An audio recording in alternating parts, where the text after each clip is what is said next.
Assalamualaikum warahmatullahi wabarakatuh. Saya Ihya Ulumuddin, CGP 7 dari Semen 1 Purwakarta.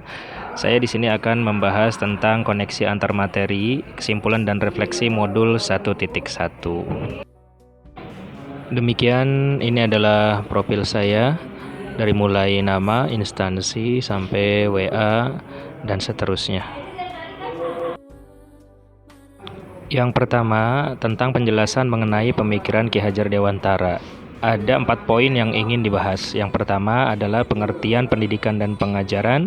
Yang kedua, makna pendidikan yang hakikatnya adalah menuntun. Yang ketiga adalah kodrat alam dan kodrat zaman. Dan yang terakhir adalah tentang budi pekerti. Baik,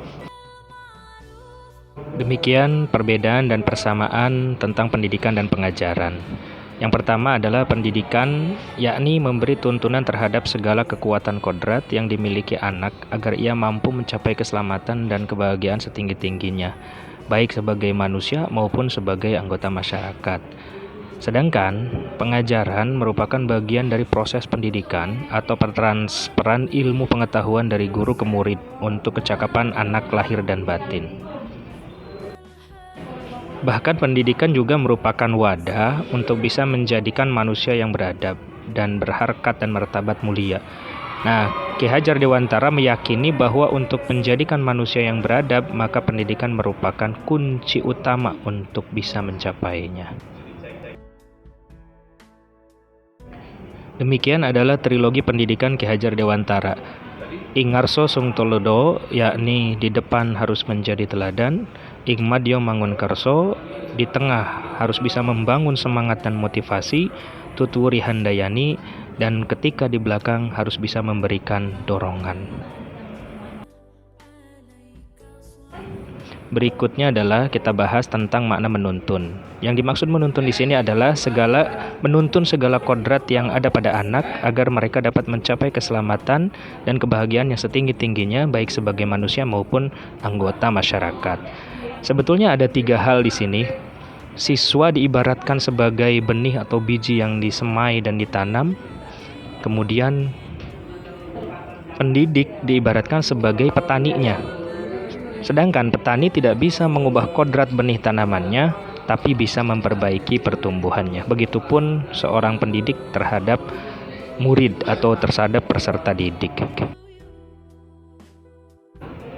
Ada 2 kodrat pada tataran pendidikan. Yang pertama adalah kodrat alam. Bahwasanya pendidikan harus memperhatikan bakat atau potensi awal yang dimiliki murid, juga lingkungan alam yang membentuknya. Yang kedua adalah kodrat zaman, yakni pendidikan harus memperhatikan kodrat zaman. Maksudnya adalah bahwa mendidik murid haruslah menyesuaikan dengan perkembangan zaman yang ada saat ini. Berikutnya, tentang pendidikan budi pekerti atau karakter, yakni merupakan perpaduan antara gerak, pikiran, perasaan, dan kehendak sehingga menimbulkan tenaga. Atau yang biasa kita dengar adalah budi pekerti merupakan perpaduan antara cipta, karya, dan karsa. Maka tempat terbaik untuk bisa melatih pendidikan sosial dan karakter anak, yakni sebetulnya ada di dalam keluarga. Baiklah, sesuai dengan pertanyaan pemantik yang ada, refleksi dari pengetahuan dan pengalaman baru. Yang pertama adalah, apa yang Anda percaya tentang murid dan pembelajaran di kelas sebelum Anda mempelajari modul 1? Yang pertama, murid adalah ibarat kertas putih yang kosong yang bisa diisi dan dibentuk apa saja oleh gurunya. Yang kedua, mindset bahwa yang menentukan dan mengatur pembelajaran di kelas adalah guru atau teacher center. Dan yang ketiga, menyamaratakan kemampuan siswa yang pada dasarnya semuanya adalah sama. Refleksi yang kedua, pertanyaannya adalah apa yang berubah dari pemikiran atau perilaku Anda setelah mempelajari modul ini? Yang pertama, murid bukanlah kertas putih, tetapi mereka sudah memiliki kodrat, yakni bakat dan potensinya masing-masing. Yang kedua, pembelajaran memang harus berpusat kepada siswa atau student center. Dan yang ketiga adalah murid memiliki potensi dan kebutuhan yang heterogen dan unik, tidak bisa dipukul rata semuanya. Baiklah, pertanyaan yang ketiga, apa yang dapat segera Anda terapkan lebih baik agar kelas Anda mencerminkan pikiran atau pemikiran KHD?